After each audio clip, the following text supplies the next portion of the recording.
मे महिना जसा संपतो तशी आंबेही संपायची सुरुवात होते, पावसाळा चालू होतो आणि मग काय येतात तर खेकडे येतात. मग खेकड्यांची आज मी तुम्हाला रेसिपी दाखवणार आहे. ह्याच्या आधी पण मी काही व्हिडिओ केलेले होते खेकड्यांच्या ग्रेव्हीचे, तर आता परत एकदा मी तुम्हाला दाखवणार आहे. अशा प्रकारे आपण इथे खेकडे सगळे स्वच्छ करून घेतलेले आहेत. काही भरलेले आहेत, काही खाली आहेत. तर आपण चला करायला सुरुवात करूयात. ते खेकडे असे चांगले स्वच्छ करून घ्यायचे. स्वच्छ कसे करायचे त्याची पण मी एक व्हिडिओ केलेला आहे, आपल्या ह्या चॅनलवर आहे. तुम्ही जर चॅनल बघितला तर तुम्हाला तो सगळा कळून येईल.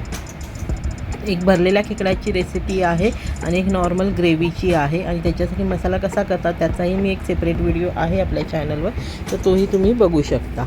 इथे आपण सगळे चांगले क्लीन करून घ्यायचे आहे. तर क्लीन केले नाही तर पोटातही आपल्या दुखतं, काही घाण असते ती आपल्या पोटात जाते.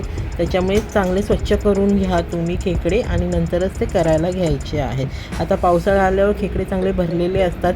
काही जण त्याला लाख म्हणतात, म्हणजे आम्ही जे रेड कलरचं असतं ना त्याचं अंड त्याला लाख म्हणतो. तर इथे मी असे सगळे एकत्र करून घेतले आहेत. एका भांड्यामध्ये तुम्ही तेल घ्या आणि कांदे घेतलेले आहेत, बारीक चिरलेले आहेत. इथे मी 2 कांदे घेतलेले होते आणि आपल्या ग्रेव्हीमध्ये पण कांदे आणि सगळं वाटण आहे, त्याच्यामध्ये खोबरं वगैरे.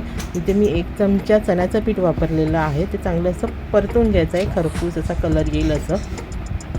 अशा प्रकारे झालं की बघा थोडं आपण त्याला परतवून घेतलेलं आहे. आणि चण्याचं पीठ आहे हे पोटाला बाधू शकतं, त्यासाठी आपण हिंग वगैरे सगळं ॲड करणार आहोत. त्याच्यात बेसिक मसाले आपण ॲड करायचे आहेत. हळद मसाला, तुमचा जो घरगुती मसाला असेल तो वापरला तरी चालेल. धना जिरा पावडर घेतलेली आहे. लसणाची पेस्ट पण वापरायची आहे. मीठ मी इथे घेतलेलं आहे चवीप्रमाणे. आपलं वाटणामध्ये पण थोडंसं मीठ असेल आणि इथेही आपण घ्यायचं आहे मीठ. ते चांगलं असं एकजीव करून घ्यायचं आहे. टॅमॅटो वगैरे सगळं मी ते वाटणामध्येच घेतलेलं आहे.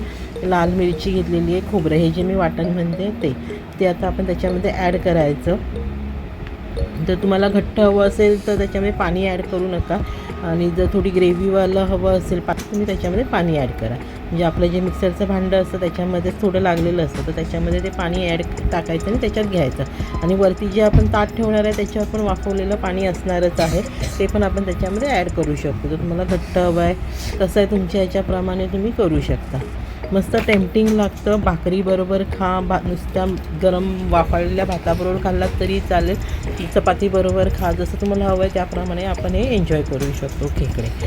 तर अशा प्रकारे आपली ग्रेव्ही झालेली आहे. मी ह्याच्यामध्ये थोडं पाणी ॲड करते, म्हणजे मला अगदी थिक अशी नको आहे, थोडी पातळ पण हवी आहे. तर आपण हे अशा प्रकारे करूया. चांगला एक त्याला कड येऊ द्यायचा आहे, शिजवायचं आहे चांगलं. हिंग घेतलेला आहे मी चवीप्रमाणे जरासं आणि ह्याच्यामध्ये एक ॲड केलेलं आहे मी कोकम ॲड केलेले आहेत. 4-5 कोकमाचे हे घेतलेले आहेत पाकळ्या, त्या आपण त्याच्यामध्ये ॲड करूया. त्याच्याने इव्हन तुम्ही चिकनमध्ये जरी कोकम टाकलात ना, कढीपत्ता कोकमाची हे घेतलात ना तरी ते चिकन पण अप्रतिम लागतं. त्याची पण एक रेसिपी मी लवकरच अपलोड करणार आहे. आणि अशा प्रकारे मग आपण ते सगळे कड आलेलं आहे आपल्या ग्रेव्हीला.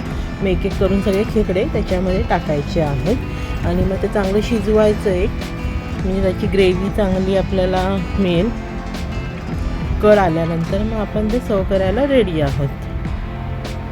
तर अशा प्रकारे मी सगळे ते खेकडे लावून घेतलेले म्हणजे टाकलेले आहे. ते भरलेल्या खेकड्याची पण रेसिपी आहे, जर मला इथे मिळाली तर मी ते आय बटनमध्ये देते. इव्हन तुम्ही आपल्या चॅनलवर गेला तर तुम्हाला तिथे पण मिळेल. तर मस्त लागतात, ते टेम्पटिंग आहे. तर नक्कीच ते करा. आणि जरी कोणी वेगळ्या प्रकारे करत असेल तर मला कमेंटमध्ये सांगा. तुम्ही कमेंट करत नाही, पण आपल्या व्हिडिओला तुम्ही लाईक करत नाहीत, चॅनलला सबस्क्राईब पण होत नाही आहेत. तुम्हाला नवीन व्हिडिओ कळणार कसे आपण कोणते करतो आहे काय नाही करत आहे, तर तुम्हालाही ते समजतील. डब्याच्या सिरीज पण मी केलेले आहेत, लहान मुलांच्या डब्यात काय द्यायचे, पराठे केलेले आहेत, बरेच काय काय आपल्या चॅनलला रेसिपी येतात. तुम्ही नक्कीच ते बघा.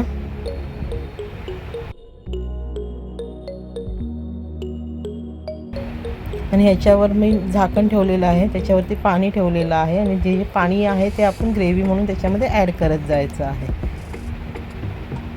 आणि अशा प्रकारे आपलं हे खेकड्यांची ग्रेव्ही तयार झाली आहे. मग तुम्ही भाकरीबरोबर खा, पावाबरोबर खा, चपाती, वाफाळलेला भात, कशाबरोबरही तुम्ही ते एन्जॉय करू शकता.